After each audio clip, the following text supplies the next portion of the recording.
ఆదిలాబాద్ ఉమ్మడి జిల్లాలో మహిళలకు ఆర్థిక అభివృద్ధి కోసం ఇచ్చిన స్త్రీనిధి రుణాల్లో గోల్మాల్ వ్యవహారం వెలుగులోకొచ్చింది. సంఘంలో ఉండే సభ్యుల్లో చాలా మంది నిరక్షరాస్యులు, బీడీ కార్మికులు కావడంతో క్షేత్రస్థాయిలో కొందరు సిబ్బంది చేతివాటం చూపించారు. సంఘాలకు సంబంధిత అధికారులకు మధ్యవర్తులుగా రీసోర్స్ పర్సన్లు వ్యవహరిస్తూ ఉంటారు. అయితే వీరు ప్రతి నెల సంఘం సభ్యులతో సమావేశాలు నిర్వహించడం, తీసుకున్న రుణాలు, చెల్లింపులు తదితర అంశాలపై చర్చిస్తూ ఉంటారు. సంఘం తీసుకున్న తర్వాత తిరిగి చెల్లించిన డబ్బులకు రసీదిస్తారు. అయితే ఉమ్మడి ఆదిలాబాద్ జిల్లాలోని కొంతమంది ఆర్పీలు డబ్బులు వాడుకున్నట్లు తేలింది. నిర్మల్ జిల్లాలో సుమారు 70 లక్షల వరకు స్త్రీనిధి డబ్బులు వాడుకున్నట్లు సమాచారం. నిర్మల్ జిల్లాలో 2900 సంఘాలున్నాయి. వీటిలో 6978 మంది సభ్యులుగా ఉన్నారు.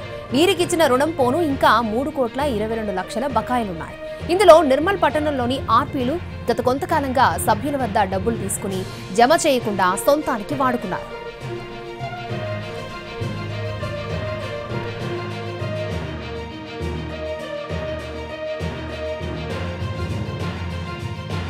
మంచిర్యాలలోనూ 8,17,00,000 బకాయిలున్నాయి.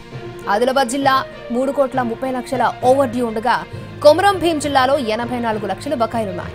స్త్రీనిధి రుణం తీసుకున్న వారు చెల్లించిన మధ్యవర్తులుగా వ్యవహరించే ఆర్పీలు మాత్రం అవినీతికి పాల్పడుతున్నారు.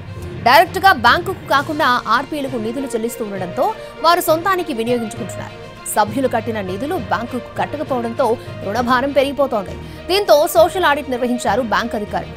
సంఘం సభ్యులు రుణాలు చెల్లించిన ఆర్పీలే బ్యాంకుల్లో జమ చేయడం లేదని బయటపడింది. కొన్ని గ్రూపుల్లో సభ్యులకు తెలియకుండా వారి సంతకాలు, వేలిముద్రలను దుర్వినియోగం చేస్తూ రుణాలను పక్కదారి పట్టిస్తున్నారు. బ్యాంకు సిబ్బందిని మచ్చిక చేసుకుని తతంగానికి పాల్పడుతున్నట్లుగా సోషల్ ఆడిట్లో తేలింది. ఉన్నతాధికారులు పలువురు ఆర్పీలపై పోలీసులకు ఫిర్యాదు చేయడంతో కేసు నమోదు చేసి దర్యాప్తు చేపట్టారు.